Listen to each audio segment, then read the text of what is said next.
There are some huge things going on between audiobooks and the indie author community, and I wanted to take some time to explain to you what the problems are. Because if you're not super familiar with the way audiobooks and indie authors work, you may not understand what the problem is.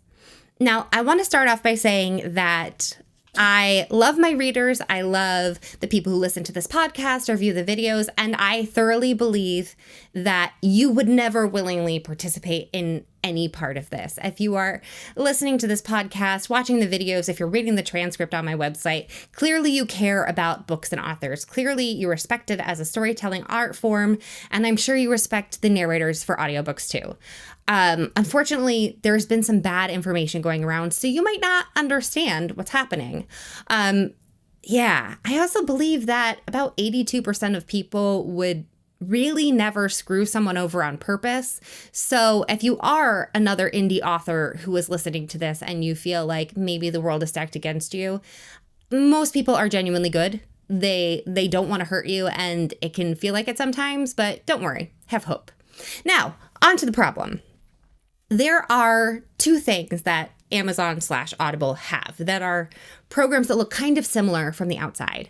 And those are Audible, which is a monthly subscription where you get book credits. And that's Kindle Unlimited, which is a monthly subscription where you get to read lots and lots and lots and lots and lots and lots of books a month. You could read 24 hours a day, 7 days a week, and you're never going to run out of books. Both are great programs. They are good values for the readers or listeners, whichever you choose, but there are some fundamental differences. Now, the big differences come as an author in how we get paid. So for Kindle Unlimited, if you are a Kindle Unlimited author, you have your books in what we call KU, then there is a big pile of money, a giant ocean of money at the end of every month. And what Amazon does is they divvy that up to all the authors depending on page reads. So if you had millions and millions of page reads, you're going to get paid the same amount per page as someone who had 200 pages. So if you read 10 pages of a book and hand it back, and then read 50 pages of a book and hand it back, the authors are going to get paid for those pages. They are getting their fair slice of the pie, no matter how much of their book you read. Things are very different with Audible. So the way that Audible works is you subscribe and you get a credit for that month. Now, the author who you download their book with your credit. So let's say you have your Audible credit, you download the tethering. Then I get paid out from your credit. That sounds like a great system. It is a great system. It's actually a pretty good deal for listeners. Not the best deal, but we'll get to that later. The problem with that model, is that Audible has an easy return program. No questions asked. They call it an exchange, which is good customer service. If you're not satisfied with a product, exchange it. But the way it's phrased and the way it's been presented by some bloggers, it starts to sound more like Kindle Unlimited. But it's not like Kindle Unlimited. Because let's say you listen to my book and you exchange it. You listen to someone else's book and you exchange it. You listen to a third book and you exchange it, and you're doing it all in that one credit. The first two authors don't get paid out anything. There's not a big pool of it. Only the last author's book who you didn't exchange would see any credit for that at all. Now, I'm not saying that you should never exchange a book.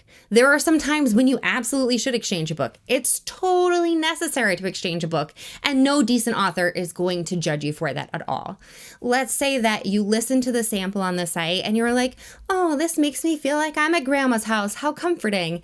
And you get like an hour into the book and you realize that the reason it made you feel like you were at grandma's house is because the narrator actually sounds like your aunt who used to call you fat and say mean things to you. So now you like can't eat your snack while eating the audiobook because it's making you paranoid.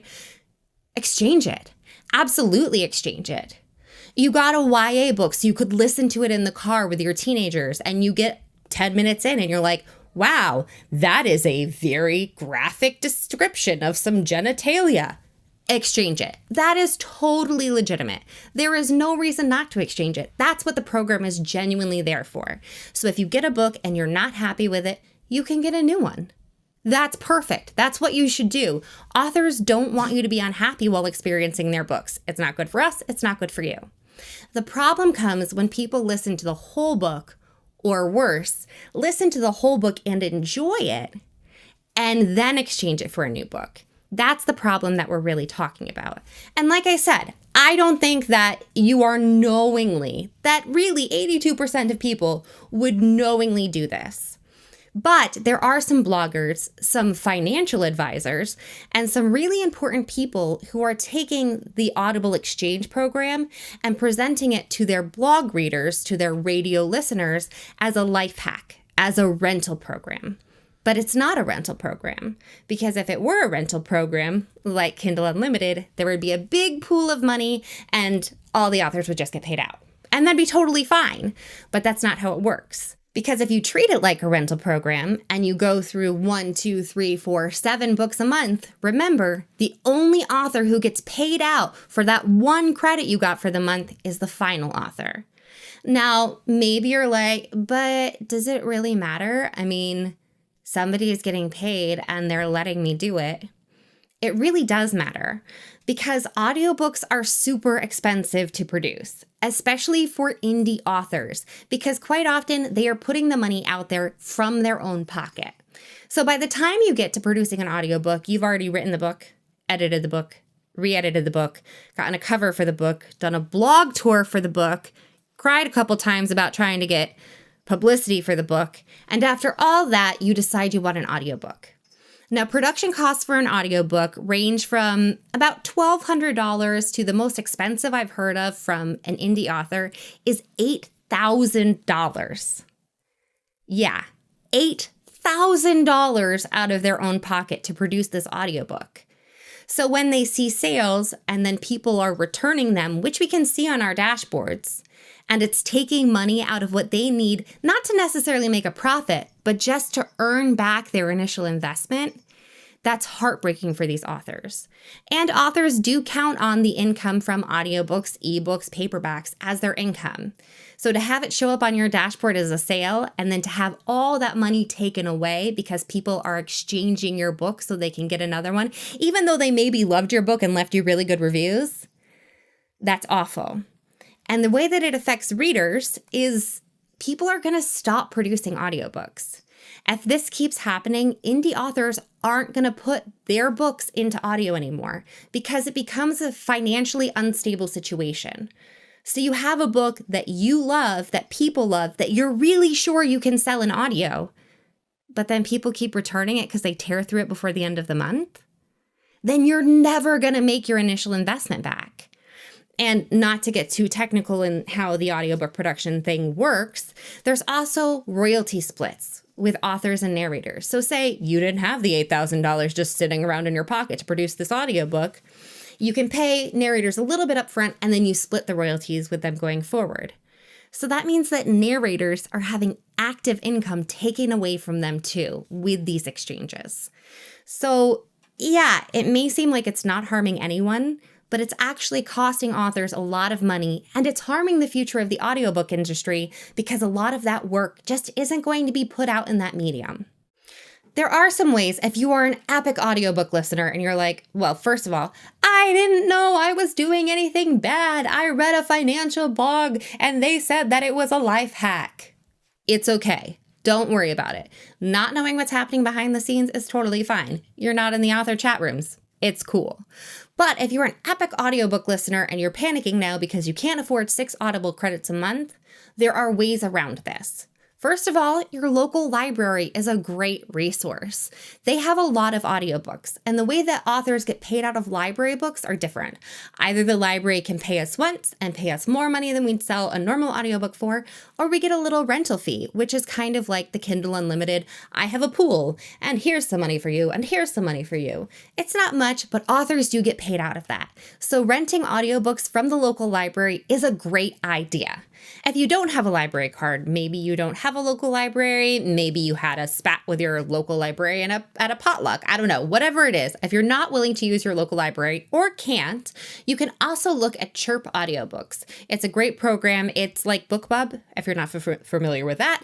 It's a program where they'll email you every day with things in your genre, and they're super discounted. Sometimes you can get audiobooks for like $1.99. And again, authors, and therefore their narrators that they hire, are are being paid out from those funds. So that's a great way to support authors and narrators while saving yourself some money. You can also look at Kobo audiobooks.